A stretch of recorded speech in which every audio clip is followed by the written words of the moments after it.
और चलिए इसी बीच भोपाल से अब तक बड़ी खबर पहुंचा दें, जहां पर एमपी में निगम मंडल की नियुक्तियों को लेकर बड़ा फैसला जल्द ही आने वाला है। आपको बताते चले कि निगम मंडल की नियुक्तियों को लेकर फैसला आने वाला है जल्द ही। सत्ता और संगठन के बीच नीति निर्धारण हुआ है। आपको ये भी हम बताते चले कि कांग्रेस से भाजपा में आए नेताओं को भी मिलेगा राज्य मंत्री का दर्जा।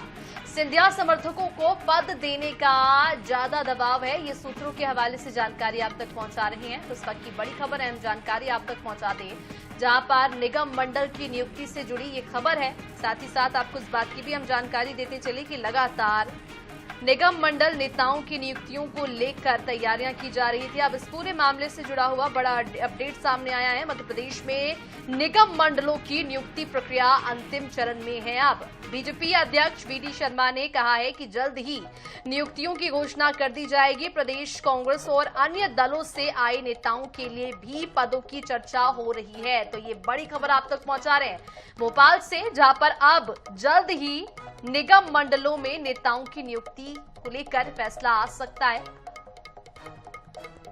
और इसी पूरे मामले पर ज्यादा जानकारी के लिए ब्यूरो प्रमुख अनुराग मालवीय जी हमारे साथ लाइव जुड़ चुके हैं। अनुराग जी, आपसे जानना चाहेंगे कि निगम मंडलों की नियुक्ति को लेकर जल्द ही चर्चा आने वाला है, इसको लेकर क्या कुछ जानकारी?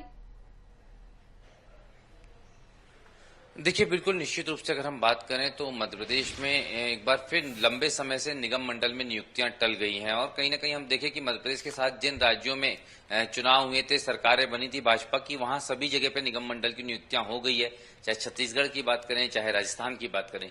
लेकिन मध्य प्रदेश में पेंच लगातार फंसा हुआ है, क्योंकि ये माना जा रहा था कि एक बहुत अतिरिक्त लंबा कार्यकाल हो गया है भाजपा के वर्तमान प्रदेश अध्यक्ष का। उनके बदलाव के बाद शायद मोहन सरकार ये फैसला लेगी। लेकिन फिलहाल जो है प्रदेश अध्यक्ष को लेकर कोई बहुत बड़ी सुगबुगाहट नजर नहीं आ रही है। और यही कारण है कि अब निगम मंडल में नियुक्तियों को लेकर चर्चाएं शुरू हो गई हैं।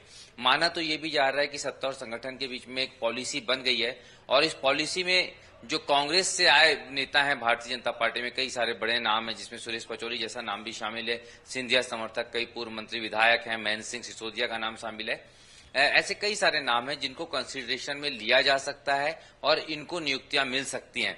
तो ये बहुत बड़ी खबर है, क्योंकि ये सबसे बड़ी चर्चा का विषय था निगम मंडल नियुक्तियों में कि कांग्रेस के नेताओं को कितनी जगह मिलेगी। अब इसमें भी बड़ी बात ये आ रही कि कांग्रेस से आए नेताओं में सबसे ज्यादा प्रिविलेज किसको दिया जा रहा है। तो जो खबर हमारे पास में हमारे सोर्सेज से आई है, उसके मुताबिक जो सिंधिया समर्थक नेता हैं उनको ज्यादा तरजीह देने की बात हो रही है। उसका एक दबाव है। अब कितना इस पे तय होगा ये अलग बात है, क्योंकि पिछली सरकारों में भी हमने देखा था कि कहीं ना कहीं ज्योतिरादित्य सिंधिया के समर्थकों का दबाव काम आया था। लेकिन इस दफा कितना काम आएगा ये अलग बात है। लेकिन इसको लेकर लगातार दबाव कहीं ना कहीं सत्ता और संगठन पर बना हुआ है। अब चूंकि जब लगभग नीति निर्धारण हो गया और कंसिडरेशन की बात हुई है, जो आयतित नेता हैं जो कांग्रेस से भाजपा में आए हैं, तो निश्चित रूप से कहीं ना कहीं उनकी सक्रियता फिलहाल हम देख रहे हैं कि पिछले 2 दिनों से बढ़ गई है। जी अनुराग, लगातार इस पूरे मामले को लेकर राजनीति भी गर्मा रही थी। निगम मंडल की नियुक्तियों को लेकर काफी दिनों से ये कयास लगाए जा रहे थे कि जल्द ही फैसला आएगा। अब ये खबर सामने आई है कि जल्द ही इस पर फैसला आ सकता है। कहीं ना कहीं जो संधिया समर्थक है उनको इस निगम में जगह देने को लेकर भी दबाव बना हुआ है। कितनी सच्चाई है इस खबर में?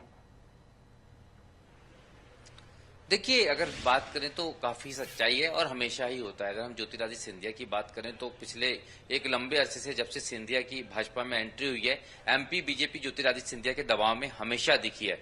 और हमने देखा है कि उनके अकॉर्डिंग फैसले होते आए हैं। पिछली दफा भी देखें, शिवराज सरकार के दौरान भी मंत्रियों की संख्या की बात करें या निगम मंडलों के अध्यक्षों की संख्या की बात करें, एक अलग ही ऑरा जो है सिंधिया समर्थकों का दिखता था। अभी भी हम मोहन सरकार में भी देखें तो कई सारे बड़े विभाग जो हैं सिंधिया समर्थक मंत्रियों के पास में है। लेकिन उससे महत्वपूर्ण बात यह है कि निगम मंडलों को लेकर एक अलग बात कही जा रही है कि कई सारे ऐसे बड़े नेता जो सिंधिया समर्थक थे और चुनाव हार गए हैं, लेकिन बड़े नाम हैं जिनमें महेंद्र सिंह सिसोदिया जैसा नाम शामिल है। इन नामों को लेकर काफी दबाव इस समय सत्ता और संगठन पर है। और देखने वाली बात यह होगी कि जब सूचियां जारी होती है तो ये जो दबाव है ये कितना काम आता है, कितनी तरजीह इनको मिलती है। जी बिल्कुल। तो देखने वाली बात होगी कि ये जो खबर सामने आई है कि सिंधिया समर्थकों को विशेष यहाँ पर उनका दबाव रहेगा और उन्हें जगह दी जाएगी। देखने वाली बात होगी कितनी सच्चाई होती है इस खबर में। तमाम जानकारी के लिए अनुराग बहुत शुक्रिया आपका।